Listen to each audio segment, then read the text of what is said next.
I've got some great bone-in ribeyes that we're going to grill for lunch today. All we got to do is get this grill heated up. It's super cold outside for some reason. It's early May 2022 on the East Coast, but for some reason it's freezing right now. So we're going to try to get this thing heated up.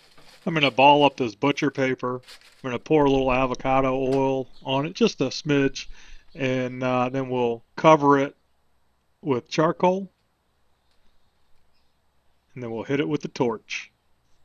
Hopefully it'll heat up today. We'll see.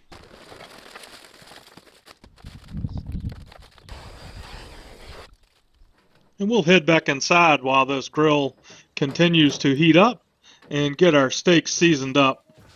Now over at the cutting board, we'll get our steaks out. We'll cut into them, get them unwrapped.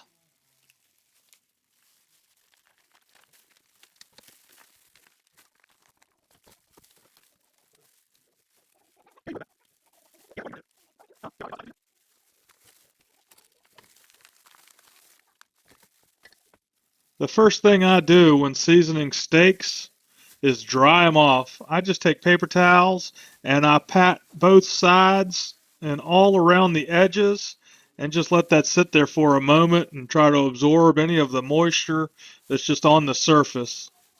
And then once I have them dried off, I'll add the seasoning.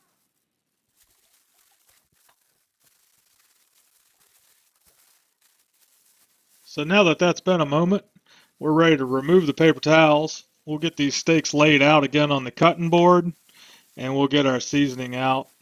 I'm just going to use kosher salt, 16 mesh ground black pepper, and granulated garlic powder for the seasoning. I'm keeping it super simple, and I'm not even giving this really any thought. I'm just holding each container of seasoning up and sprinkling it over the meat. That's all I'm doing. And if you've watched my barbecue videos, you'll know that I like doing this outside on my stainless steel prep table, but it's so cold and dreary and off and on raining that I didn't do that. I just went ahead and decided, well, we'll clean the kitchen after this is over with. But we didn't do too bad. I managed to keep this pretty much all on the counter. A damp paper towel made quick cleanup of the spices that went everywhere.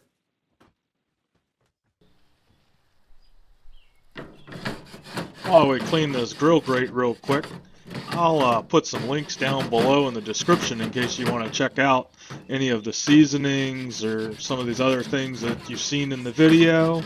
Also, while you're down there, drop me a comment. Let me know what you think of this cook and how it's going so far, as well as smashing the like button.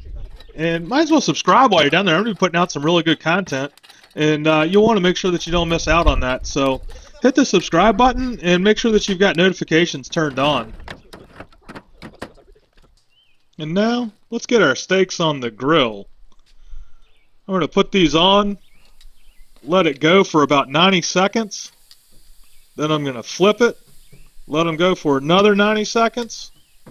And then we'll turn them 90 degrees and flip another 90 seconds. And you guessed it, one more flip in 90 seconds. So now that we've got our first flip done, we'll reset our timer for 90 seconds. I'm also just going to press these down on the grate. One thing I make sure to do is flip them to a different portion of the grate, not right on top of the same spot. This way, the grate is extremely hot and helps get those sear marks in the beef.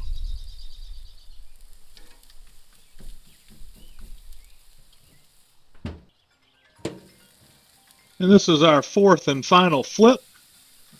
And so we'll just let these go for about another minute to a minute and a half. And then we'll be ready to pull these things off the grill.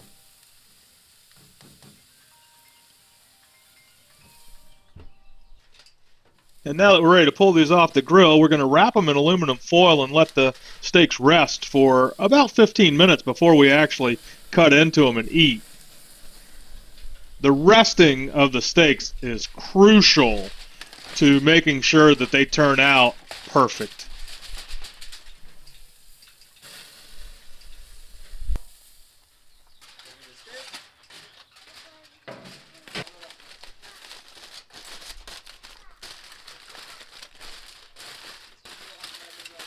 And it's that simple, folks. That's really all there is to it. We'll let these rest for about 15 minutes. It'll give us some time to prepare some other sides, and we're ready to eat. Thanks for watching. I'll catch you next time.